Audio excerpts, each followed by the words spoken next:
રીતે આવાસનું ઓપનિંગ કરવામાં આવ્યું છે, કઈ રીતનું આપવાનું? આદરણીય પ્રધાનમંત્રીશ્રીની ગરિમામય ઉપસ્થિતિમાં સમગ્ર રાજ્યમાં વર્ચ્યુઅલ માધ્યમથી અલગ અલગ જગ્યાએ આવાસોનું લોકાર્પણ વગેરે કરવામાં આવેલું છે. રાજકોટ મહાનગરપાલિકામાં પણ 2304 જેટલા આવાસોનું લોકાર્પણ કરવામાં આવેલું છે. 500થી વધારે આવાસોનું આજરોજ ફાળવણી ડ્રો વગેરેની કાર્યવાહી કરવામાં આવેલી છે અને રૂડા એરિયામાં પણ 192 જેટલા આવાસોની લોકાર્પણ અને જે કહી શકાય ફાળવણીનો ડ્રો એની કાર્યવાહી કરવામાં આવેલી છે. ઓલમોસ્ટ લગભગ 3000 જેટલા લાભાર્થીઓને આવાસ ઘરનું સ્વપ્ન જે છે એ પૂર્ણ થાય એ પ્રકારની કાર્યવાહી કરવામાં આવેલી છે. ખૂબ મોટી સંખ્યામાં લાભાર્થીઓ ઉપસ્થિત છે. ખૂબ અનેરો ઉત્સાહ છે. એક પ્રસંગનો માહોલ છે અને એ પ્રસંગના માહોલમાં સમગ્ર વહીવટી તંત્ર પ્રજાજનોની સાથે સંમેલિત થયેલું છે.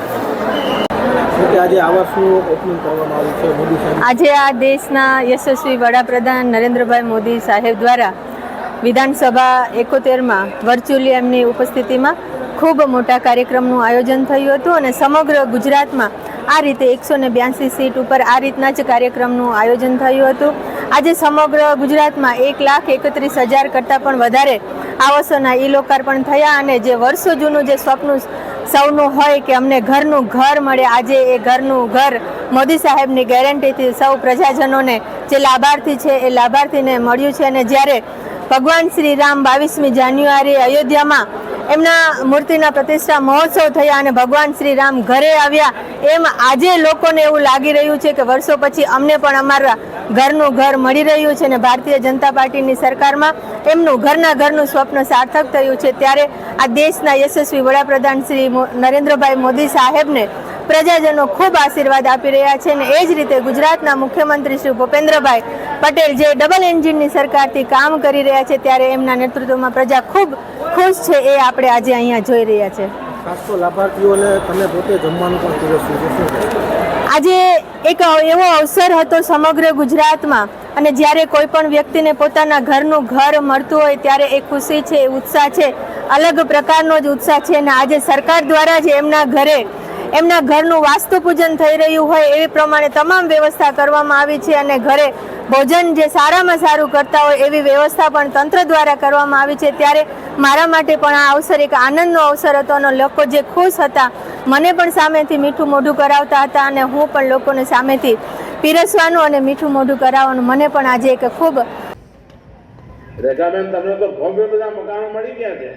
હા સાહેબ. એક ભાગનું તો મેં પહેલા લોકાર્પણ કર્યું હતું, આજે બીજા ભાગનું થઈ રહ્યું છે. હા સાહેબ. અને આ ભારત સરકારનો ખૂબ મોટો પ્રોજેક્ટ હતો, આપણે રાજકોટમાં શરૂ કર્યો હતો. હા સાહેબ. કેમ લાગે છે જરા તમારા વિષયમાં બતાવો, પહેલા ક્યાં રહેતા હતા, હવે કેમ લાગે છે? હા સાહેબ, હું માયાણીમાં ભાડે રહેતી હતી, હવે મને ઘરનું ઘર મળ્યું છે તેથી હું બહુ જ ખુશ છું. બીજા શું લાભ મળ્યા છે, કરો છો શું કરે છે?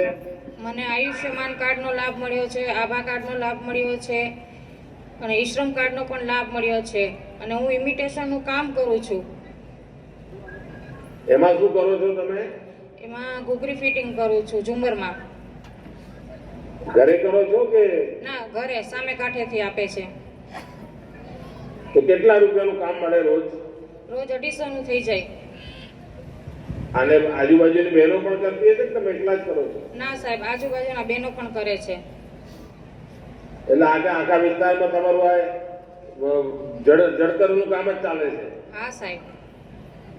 વાહ, તો તમે આ જડતરનું કામ શીખ્યા ક્યાં?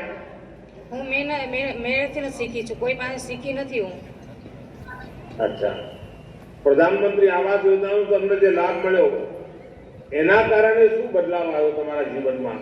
ખૂબ જ. અને આ મકાન મળ્યું એમાં રૂપિયા તમને આર્થિક મદદ કેટલી મળી સરકારમાંથી? ખૂબ જ મદદ મળી છે, 3 લાખ. ખૂબ જ. હવે આમાં આંકડો કોને ખબર પડે મને સાચું શું થયું છે? 3 લાખની સહાય મળી છે મને.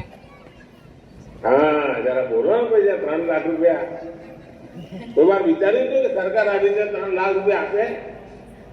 હા સાહેબ, વિચાર્યું હતું. અમે સપનામાં પણ મને ખ્યાલ નહોતું, પણ આજ મારું સપનું પૂરું કર્યું છે.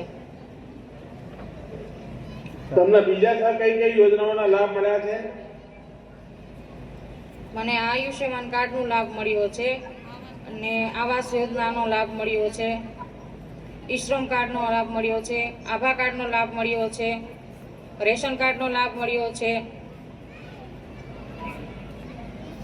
પરિવારમાં બાળકો ભણે છે?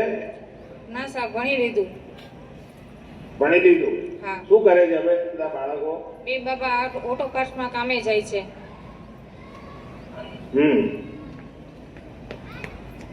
ચાલો રેખાબેન, તમારી જોડે વાતચીત કરી બહુ સારું લાગ્યું. સાહેબ, અને તમે જે સ્કિલ વર્કર તરીકે કામ પણ કરી રહ્યા છો તમે પણ અને તમારું જળતરનું કામ છે, તો ઘણા બધા લોકોના તમારી બધી જવેરાત કામમાં આવતી હશે. હા, તમે પણ રાજકોટ આવો અમારે ત્યાં, અમે રાહ જોઈ છે સાહેબ. રાજકોટ હવે અમને ક્યાં બોલાવો છો? મને તો ના, હું તો રાજકોટનો જેટલો આભાર માનું એટલો ઓછો. ના આવો તમે. સૌથી પહેલા મને ધારાસભ્ય ચા પીવા આવો, ગાંઠિયા જલેબી ખાવા આવો સૌથી સાહેબ. પહેલા ધારાસભ્ય મને રાજકોટ જ બનાવ્યો. હા, તો તમે રાજકોટ હવે આવો. તો ન રાજકોટ વાળા ગાંઠિયા ખવડાવે છે, ન રાજકોટ વાળા પેડા ખવડાવે છે. ચાલો, તમે નિમંત્રણ આપ્યું એ મારા માટે બહુ મોટી વાત છે. હમ. ખૂબ ખૂબ આભાર. ધન્યવાદ સાહેબ.